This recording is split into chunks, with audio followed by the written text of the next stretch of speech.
O Brasil está classificado para a Copa do Mundo como era esperado, mas o caminho para isso, considerando tudo o que aconteceu, é deprimente. Perder em casa pela primeira vez nas eliminatórias aconteceu nesse ciclo. Passar por 3 treinadores diferentes e diversos vexames também, além, claro, da pior campanha da nossa história, terminando em 5º lugar. Hoje com o Ancelotti as coisas parecem que estão começando a tomar um rumo, mas não dá para não destacar todas as coisas que vieram antes disso. Momentos inacreditáveis, jogos vexatórios, figuras deprimentes, e é sobre todo esse trajeto nas eliminatórias que falaremos hoje. E pra começar, vamos falar rapidinho sobre esse último jogo. Essa derrota pra Bolívia foi só um reflexo de tudo o que aconteceu nesse ciclo. E não porque perdeu, até porque jogou numa situação totalmente atípica. Mas não é sobre esse jogo, é sobre terminar em 5º nas eliminatórias e sobre chegar na Copa sem ter um time ainda. Dito isso, a gente passou pelo pior momento e agora com o Ancelotti a gente parece que pode ter uma chance. Mesmo que ainda menor do que a das outras seleções, mas com tudo que ele já mostrou e com a qualidade que ele tem tudo pra talvez conseguir alguma coisa. Só que é foda pensar que a gente só entrou nos trilhos faltando um ano e tudo o que aconteceu antes disso a gente jogou no lixo. Tudo que a gente precisava evoluir de 2022 para 2026, a gente não conseguiu. Olha como começou esse ciclo, se liga. Para contextualizar, precisamos voltar pro cenário da Copa de 2022. Apesar do Brasil não ter feito uma grande Copa e ter sido eliminado para a Croácia, era uma seleção organizada. O futuro da seleção precisava passar pelo seguinte: primeiro, a saída de nomes importantes. Thiago Silva, mesmo que ainda rendendo, já não faria parte de um ciclo de uma próxima Copa e era um líder. Problemas também nas duas laterais e principalmente no meio-campo, onde o time precisava se encontrar. Neymar, como sempre, é o personagem mais importante. Acabando a Copa, ele se lesiona e depois chega no Al Hilal. Mesmo com a idade avançada, era a peça-chave da equipe, mas fazer com que ela cada vez menos dependesse somente dele até para um futuro era um desafio. De positivo, o surgimento de grandes jogadores como o Endrick, que já em 22 começava sua trajetória no Palmeiras. E principalmente, a ascensão de Vinícius e Rodrigo no Real Madrid. Principalmente o Vini, que vinha crescendo muito e viria a ser depois bola de ouro. O próximo comandante deveria conseguir nesse ciclo passar o bastão ou dividir a responsabilidade do Ney com esses novos jogadores. Trabalho esse que poderia ter tido tempo, e a saída do Tite já era certa desde antes, mas com a derrota na Copa, ficou claro o erro de não programar nem projetar nenhum nome antes. A resposta da CBF parecia certa, um treinador estrangeiro. E para falar sobre todo esse processo, temos que ressaltar a presença de um nome: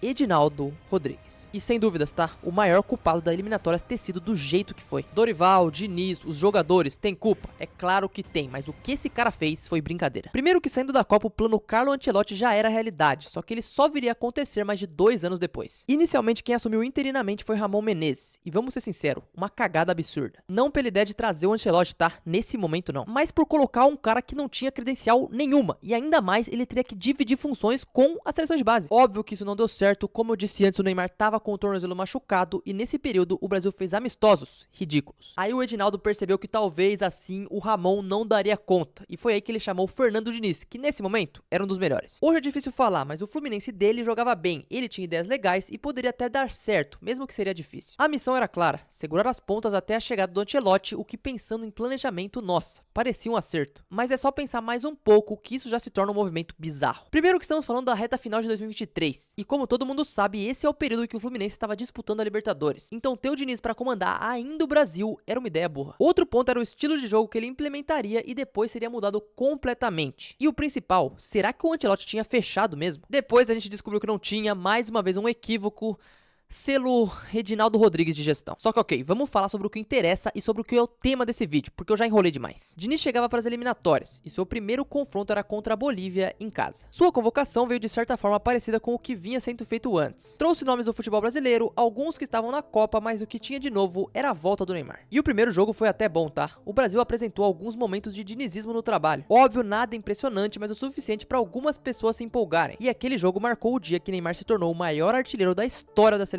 Falar sobre o Neymar com a camisa do Brasil é sacanagem. Existe uma discussão muito grande se ele deve ou não ir e assumo que eu particularmente não tenho uma opinião 100% formada. Mas fato é que abrir mão de um cara desse pode ser sim um erro fatal. Inclusive, mesmo jogando quase nada nessas eliminatórias, esse começo do Neymar já foi melhor do que a maioria dos jogadores do Brasil depois. Só pra você ver o nível que a gente tá. E isso não diz só sobre o Ney, tá? E sim sobre como a gente não conseguiu encontrar um cara que tenha personalidade pra ser um protagonista. Continuando, o jogo seguinte seria contra o Peru. E por uma ironia do destino, as coisas aconteceram. O Brasil fez sim um jogo horroroso, mas o Marquinhos conseguiu fazer o gol no último minuto. Venceu, isso que importa. Bom futebol realmente não aconteceu, mas para um início, 2 vitórias? tava bom. Até porque por muitas vezes o time do Tite não jogava bem e vencia, a constância era o principal e parecia que tava meio que continuando, de certa forma. O problema foi que essas seriam as únicas vitórias de Diniz no comando do Brasil. Para a data FIFA de outubro, os convocados eram meio que os mesmos, mas vale lembrar que ter levado o Neymar na primeira vez pode ter sido considerado irresponsável. Primeiro porque o próprio treinador do time dele era contra, e contra adversários mais fracos era uma coisa, agora contra duas seleções fortes podia dar errado. Foi aí que contra o Uruguai fora de casa, Neymar rompeu o ligamento do joelho e ficou mais de um ano fora. E a passagem do Diniz com o Brasil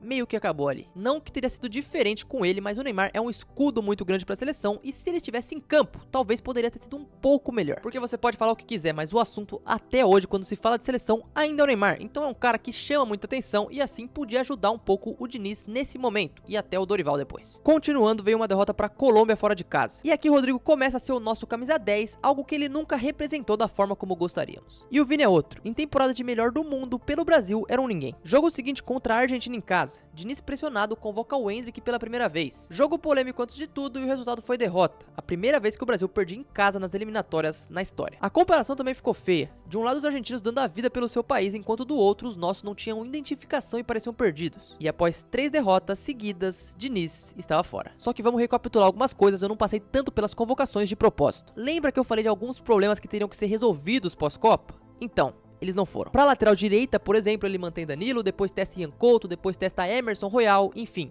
ele não conseguiu. Pra esquerda a mesma coisa, Caio Henrique, Carlos Augusto e não foi só com o Diniz. Nesse ciclo teve 19 jogadores convocados pra posição de lateral, um absurdo. Além disso, recordes negativos, padrão de jogo perdido, terminando em 6º lugar no fim de 2023. Resultado desportivo péssimo, mas de novo temos que voltar pro Edinaldo. Diniz fez um trabalho ruim?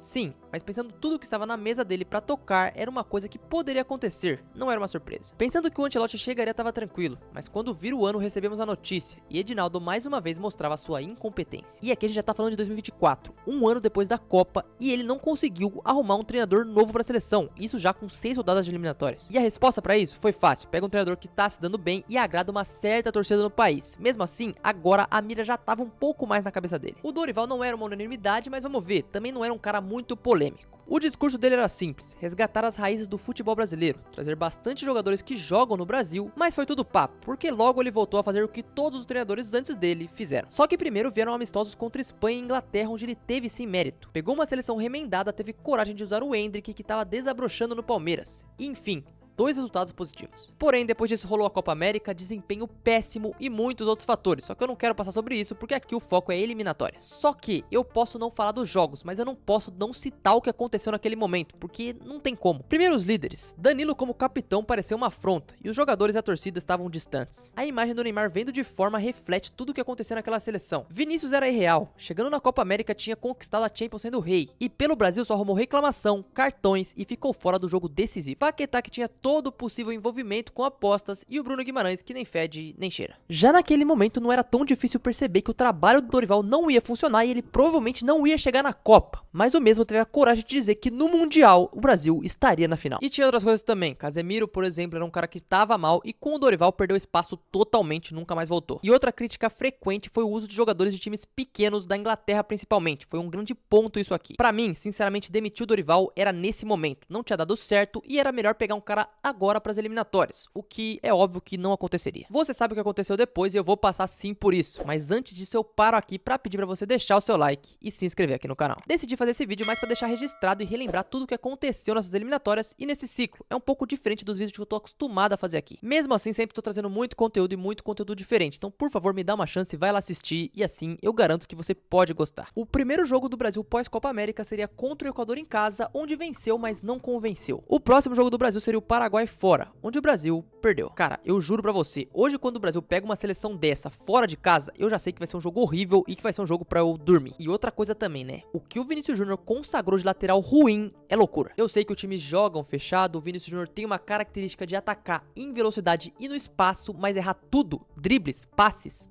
tudo. Pensa comigo, se eu sou lateral de uma dessas seleções e pego um Vinícius Júnior nesses jogos contra o Brasil, eu faço um DVD muito pica. Isso sem citar o Rodrigo também, que... meu Deus. No próximo jogo, Chile fora. O pior time das eliminatórias, onde o Brasil sofre pra ganhar. E quem salva não são os craques europeus, e sim 2 que estavam jogando no Brasil. Contra o Peru em casa veio um 4-0. Rafinha ascendia cada vez mais como um possível protagonista. Mas nada ainda. Era um confronto bem tranquilo. E ainda em 2024 restava Venezuela e Uruguai. E adivinha?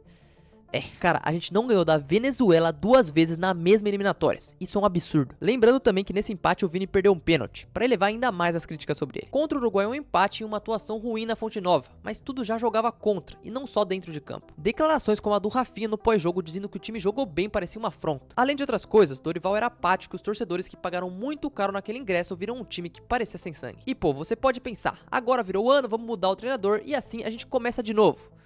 É claro que a gente não vai fazer isso. Isso porque outras coisas estavam rolando. Lembra do Neymar? Então, ele tava voltando pro Brasil e jogando no Santos ele tava fazendo até um bom paulista. Não que ele fosse salvar tudo, tá? Mas só de ele ir pra seleção já era um escudo pro trabalho do Dorival. E ele sabia disso. Talvez assim não precisava falar que tava tudo planejado em cima da volta dele. Mas tudo bem. E além de tudo isso, agora os jogos eram Colômbia e Argentina. A pior data FIFA sem dúvidas. O que teve de bom? Talvez a entrada do Wesley, que apareceu como uma opção para a direita, que é uma função escassa. E o jogo contra a Colômbia, que teve concussão, 7 substituições, terminou com um gol decisivo de Vini Júnior e boa atuação de Rafinha. Agora teríamos a Argentina fora. Eu nem quero falar muito sobre isso. Foi porrada na gente. 4 a 1 e um baile. Dorival taticamente fez uma partida horrível. O meio-campo ficou totalmente exposto para uma Argentina que facilmente dominaria o setor. E isso tudo ainda sem Messi. Esse foi o grande momento de ruptura. Dorival já não dava mais, e um ano depois, o terceiro treinador da seleção pós-Copa teria caído. Ainda por cima tem todos os problemas internos da CBF, eleição, revista Piauí e a matéria contando vários esquemas. E tudo isso meio que colaborou para a saída do Edinaldo do cargo, mesmo que acontecendo por outro motivo. Gestão dele que rebaixou o nosso futebol em todas as categorias. Foram maus resultados em sub-20, feminino e masculino, mas um pouco antes disso ele conseguiu acertar pelo menos uma vez, que foi na chegada finalmente de Carlo Ancelotti. E sim, demorou um pouco, mas finalmente ele veio. Só que vamos resgatar, o time que em teoria tinha algo a evoluir depois da Copa, depois dela, só caiu. Óbvio que tem variáveis, mas o planejamento foi ruim. A maioria dos problemas não foram resolvidos e até pioraram. Teve dos laterais, teve do meio campo e conseguiu desaproximar a torcida do time ainda mais. Foi um fracasso em tudo. E o pior, mesmo com o Neymar capengando e cheio de lesões, o melhor momento que o Brasil teve foi ainda com ele. Então o fantasma da volta do Neymar assombrou todo esse período. Com o Ancelotti as coisas parecem que melhoraram. Primeiro veio um empate sofrível contra o Equador, mas que é normal. E tivemos de positivo a entrada de Alexandro na zaga. Contra o Paraguai, dessa vez em casa, uma boa partida, inclusive do Vinícius Júnior. E já classificados, recentemente espancamos o Chile com boas notícias ofensivas, mesmo que contra um time mais fraco. E perdemos para a Bolívia agora, o que é compreensível dado que foi um jogo na altitude e valia a vida dos caras. Uma mudança significativa foi como as ordens de comando agora funcionam. Sem dúvidas, Diniz ou Dorival não teriam peito de não convocar o Neymar. E o Ancelotti tem, estendendo isso também pro Rodrigo que vive em baixa. O Carleto tem moral o suficiente para fazer o que bem entender. Mesmo assim, o saldo é o seguinte: o Ancelotti foi a escolha certa? Sem dúvidas, mas tudo o que aconteceu antes dele pode ser a causa para um resultado ruim. E vamos ser sinceros, o quinto lugar nas eliminatórias é um resultado ridículo e poderia ser catastrófico em outros momentos. Como eu disse, agora parece que vai dar um rumo, mas será que vai ser o suficiente chegando na Copa? Eu espero que sim, mas eu não dá pra saber. Pensando em superstição, pode até dar certo. Quando o Brasil chega em crise, ele normalmente vai bem. Mas fala a verdade, você consegue escalar um Brasil hoje pra um torneio que vai acontecer há menos de um ano? Eu particularmente não. Pelo menos o Ancelotti fez o setor defensivo já parecer mais confiável e a volta do Casemiro é uma coisa que é boa pela sustentação, então ponto pra ele nisso. Ofensivamente ele tem vários problemas bons pra resolver, mas agora por uma questão de tempo vai precisar de muito trabalho pra conseguir encaixar esse time. E ainda tem todo o caso Neymar, que é sempre um assunto. Pra mim, na minha opinião, tem que convocar em algum momento, sabe? Sou a favor disso, mas se não tiver bem, que fique fora, não tem problema. Temos sim uma geração boa, temos bons jogadores em grandes times, mas o caminho agora é curto. Existe, mas é curto. Se eu fosse definir as eliminatórias em uma palavra, seria vergonha. Não pela forma que terminou, mas sim por tudo que passamos durante ela. O Brasil não pode tomar 4 gols fora da Argentina. Isso não pode acontecer. O Brasil não pode perder para seleções mais fracas à torta e à direita. E os nossos principais jogadores têm que aparecer. Precisamos de personalidade. Os principais vilões talvez não estejam dentro de campo, mas mesmo com tudo isso, não estamos anos-luz das outras seleções do mundo. Podemos fazer frente na Copa e os resultados das eliminatórias não significam um mundial ruim. Apenas mostra como a nossa organização foi péssima. Agora resta saber as cenas dos próximos capítulos. Se Ancelotti vai conseguir encontrar um time suficiente nas 3 datas FIFA que restam e quem serão os nossos nomes principais, porque ainda não sabemos. Será que ter o Neymar será uma boa? Será que dá pra vencer a Copa do Mundo com tudo isso que a gente viu? Isso eu não sei, mas eu peço para que você deixe a sua opinião nos comentários.